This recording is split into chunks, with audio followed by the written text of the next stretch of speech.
Alors, pour ceux qui ont une bougie, je vous invite à l'allumer. On va allumer notre bougie tous ensemble. Et pour ceux qui n'en ont pas, de toute façon, je vais placer ma bougie devant nous, donc qui va nous accompagner pendant cette séance.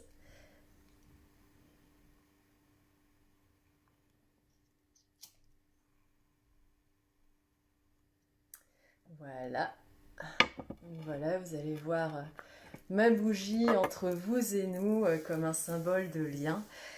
Et pour vous expliquer pourquoi j'ai décidé de faire voilà, ces lives sur le thème du travail intérieur. Déjà, vous le savez, hein, pour ceux qui m'ont suivi, moi je suis rentrée récemment de mon dernier voyage dans la Cordillère des Andes. Je suis rentrée il y a à peu près 2 semaines, hein, quasiment jour pour jour.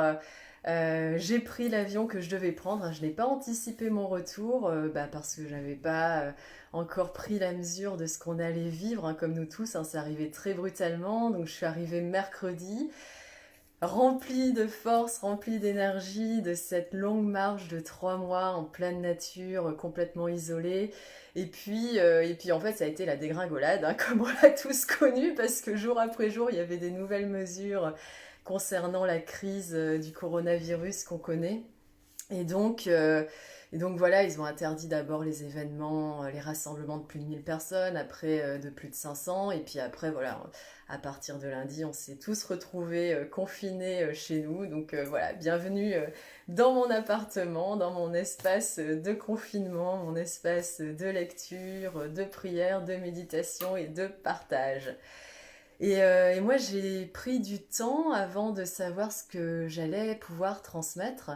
Parce que déjà, physiquement, j'étais assez cassée, hein, parce que j'ai beaucoup, beaucoup marché avec énormément de dénivelé dans la cordillère des Andes. Donc physiquement, mon corps me réclamait de me reposer.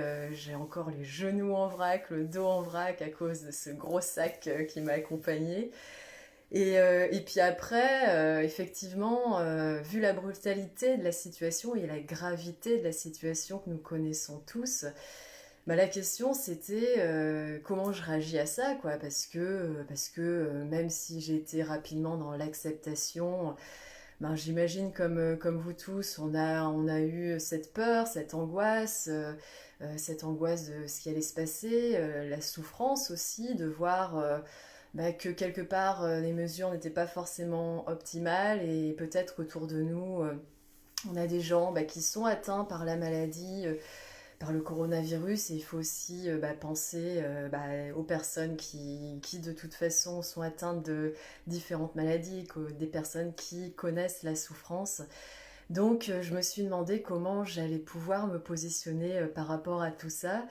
Et en fait, donc c'était il y a 3 jours, j'ai partagé l'extrait du livre Une vie bouleversée, donc les écrits d'Etty Hillesum, et puis je suis tombée sur cet extrait qui parlait de travail intérieur. Et donc je l'ai pris comme un signe. Et effectivement, je pense que cette situation qui n'est pas anodine et qui, quoi qu'il en soit, est inédite, hein, parce que mis à part nos aînés qui eux ont connu la guerre, nous, enfin je parle pour la nouvelle génération, hein, c'est la première fois qu'on connaît une situation qui n'est pas une situation de guerre. Il ne faut pas exagérer, hein, parce que voilà, on n'est pas en pleine pénurie, on n'est pas les armes à la main à s'entretuer les uns et les autres, mais on est dans une situation où voilà, notre liberté est restreinte, on est dans une situation de contrainte, et ça c'est très nouveau. Il faut savoir l'accepter. Et par rapport à ça, par rapport aussi à qu'est-ce qui va se passer dans le monde de demain, comment on va pouvoir construire le monde de demain, effectivement, je pense que le moment est parfait pour pouvoir se recentrer sur soi et faire ce travail qu'on appelle le travail intérieur. Et moi, quelque part, ça tombait bien parce que par rapport à mon expérience, hein, pour ceux qui me connaissent, vous connaissez mon parcours, et en quelques mots, pour ceux qui tomberaient sur ce live, moi, voilà, j'ai eu une première période de vie très cadrée, très rationnelle, très normée, très matérielle finalement, où j'avais complètement occulté la part émotionnelle et la part spirituelle de moi-même. Et puis, il y a 10 ans, avec la mort de mon père, j'ai eu une prise de conscience, voilà, un effondrement intérieur, je vais en parler tout à l'heure, qui a fait que bah, j'ai décidé de tout quitter, donc j'étais dans l'armée, donc j'ai démissionné, j'étais mariée, j'ai divorcé, et j'ai commencé à voyager, donc ça fait aujourd'hui 8 ans que je voyage. Et au départ, je voyageais pour des besoins liés à l'évasion, à ces besoins d'aventure, d'extrême. Mais derrière ça, très rapidement, j'ai été rattrapée par mon destin, sans doute, qui a fait que bah, j'ai navigué entre les différentes spiritualités et traditions du monde. Donc en Sibérie, j'ai découvert le chamanisme. Au nord de l'Inde, j'ai vécu avec des nonnes bouddhistes. Donc à travers elles, j'ai découvert le bouddhisme. Je me suis ensuite intéressée à l'hindouisme. Ensuite, donc je suis partie, donc ça c'était plus récent, il y a 2 ans, et donc j'ai passé quasiment un an en Israël où j'ai découvert le judaïsme, la mystique du judaïsme, la Kabbale, et encore plus récemment, l'été dernier, où je suis partie en Turquie, j'ai découvert le soufisme.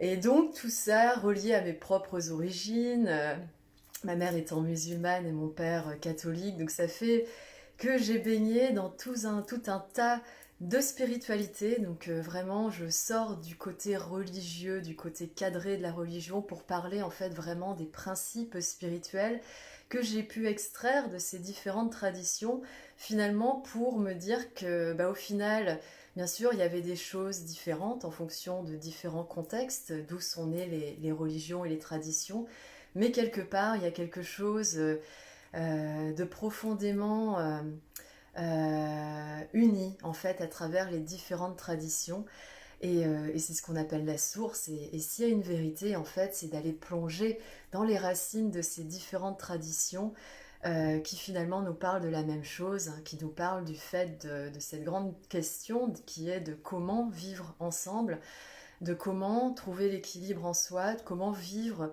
avec bah, plus d'harmonie dans notre vie et également pour sortir de ce côté purement matériel qui nous mène dans la situation que nous connaissons, bah, comment vivre une vie où on élève son niveau de conscience. Et c'est ce qu'on appelle en fait la spiritualité, c'est ce qui nous permet de prendre les choses avec beaucoup plus de hauteur et du coup de comprendre en fait, de comprendre les choses, de comprendre les mystères de l'existence, les mystères de l'univers et même si on n'arrive pas à cerner une vérité pure, au moins de la ressentir. Et ça passe par-delà les mots, ça passe par les sensations, par l'ouverture du cœur, l'ouverture de soi, l'ouverture de soi à l'autre et l'ouverture de soi à la nature qui nous entoure. Alors pour commencer cette séance, comme voilà, on est reliés virtuellement par ce petit écran, chacun dans nos chez nous. Comme je vous ai dit, en fait, on a cette bougie. Donc, soit vous avez pu allumer une bougie, soit bah, utiliser celle que j'ai mise devant moi, qui est entre vous et nous. Mais en fait, ce que je vous propose, c'est de nous relier les uns aux autres, de nous relier, alors non pas par la vision, mais par l'énergie. Et du coup, voilà, voilà, on a tous nos angoisses, des emplois du temps aussi qui sont plus ou moins remplis avec bah, les enfants qu'il faut gérer, l'école que les parents doivent faire à la place, enfin, pas à la place, mais on va dire doivent accompagner les professeurs virtuellement pour enseigner à la maison. Et du coup, voilà, j'aimerais avant de commencer la réflexion que je vais engager sur le thème du chaos, qu'on puisse trouver un instant de paix intérieure, qu'on puisse voilà, se pacifier, se rééquilibrer intérieurement et se relier ainsi les uns aux autres. Donc en fait, je vous invite à prendre, donc moi je suis assise en tailleur, donc soit vous êtes assis sur une chaise ou sur un canapé ou même allongé, hein, ça c'est comme vous le voulez. Et donc vous prenez vos mains et vous les mettez de chaque côté de votre corps, les paumes ouvertes vers le haut. Et on va commencer par respirer. Donc on inspire profondément. Et on expire.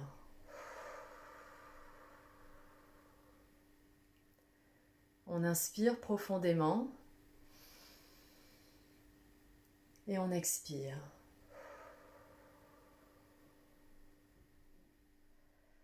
Et on va imaginer qu'on se tient la main à travers l'espace. En fait, on va dépasser l'espace qui nous sépare et on va imaginer qu'on ressent la chaleur, notre propre chaleur, dans les paumes de main qui sont ouvertes. Donc en fait, j'imagine qu'il y a quelqu'un qui me tient la main gauche, donc je vais ressentir cette chaleur dans ma paume gauche, et je vais imaginer que quelqu'un d'entre vous me tient la main droite, et donc je vais ressentir la chaleur, votre chaleur dans ma paume droite. Et on va s'imaginer là, dans un grand cercle qui dépasse l'espace en fait, un cercle énergétique qui va nous permettre de nous relier les uns aux autres.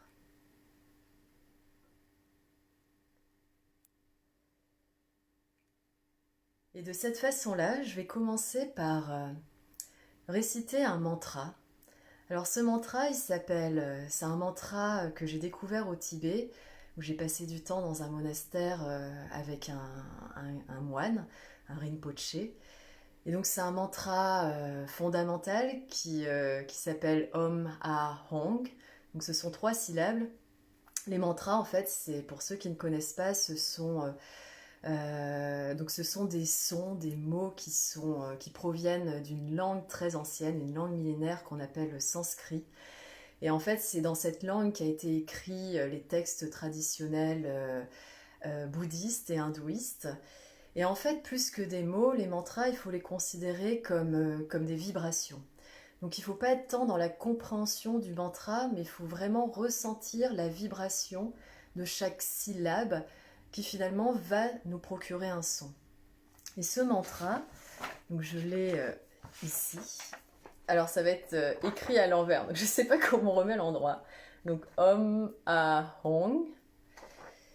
Donc chaque syllabe porte un sens en fait. Donc il y a un sens extérieur, un sens intérieur et un sens secret. Et le sens en fait à retenir avec ces 3 syllabes, le sens global, c'est un sens de purification. Parce que le Om est relié à la parole. Alors attendez, non, au corps. Hier, je l'ai fait dans l'inverse. Le Om est relié à la purification des actions du corps. Le A est relié à la purification des actions de notre esprit. Et le Hong, ah non, en fait, c'est la parole. Donc là, c'est le corps. Purification des actions du corps. Purification des actions de la parole, le A. Et le Hong, la purification des actions du corps. Et en fait, on retrouve un principe du zoroastrisme qui est originaire d'Iran, en fait, une autre tradition, qui dit, en fait, un des principes fondamentaux du zoroastrisme, c'est penser juste, parler juste et agir juste. Et en fait, ce mantra, donc, il reprend, en fait, donc tout est lié, c'est le principe de se purifier dans un premier temps le corps, donc à l'agir juste, ensuite de se purifier la parole, donc le parler juste, et ensuite de se purifier l'esprit qui est la pensée juste. Et donc de façon très pragmatique, je vais réciter ce mantra, donc je vais commencer très doucement, de cette façon-là, Om Ah Hong. Et je vous invite, derrière vos écrans, à m'accompagner dans la récitation de ce mantra. Donc tous ensemble, en fait, donc vous allez m'accompagner dans la récitation de ce mantra. Tous ensemble, on va dire Om Ah Hong. Ce qui va nous permettre, en fait, de vibrer au son des mantras et d'agir, en fait, sur notre parole, sur notre esprit et sur notre corps. Et en fait, petit à petit, quand je vais réciter ce mantra, je vais accélérer le rythme. C'est-à-dire qu'au départ, je vais commencer très doucement. Om, ah, hong. Et à la fin, je vais accélérer. Om, ah, hong, om, ah, hong, om, ah, hong. Et à un moment donné, donc vous allez m'accompagner dans l'accélération du rythme. Et à un moment donné, je vais faire Om, ah, hong. Je vais taper dans mes mains. Et à ce moment-là, une fois que je vais taper dans mes mains, en fait, on va tous observer 1 minute de silence. Et vous verrez que dans cet instant, ces quelques instants, ces quelques secondes de silence,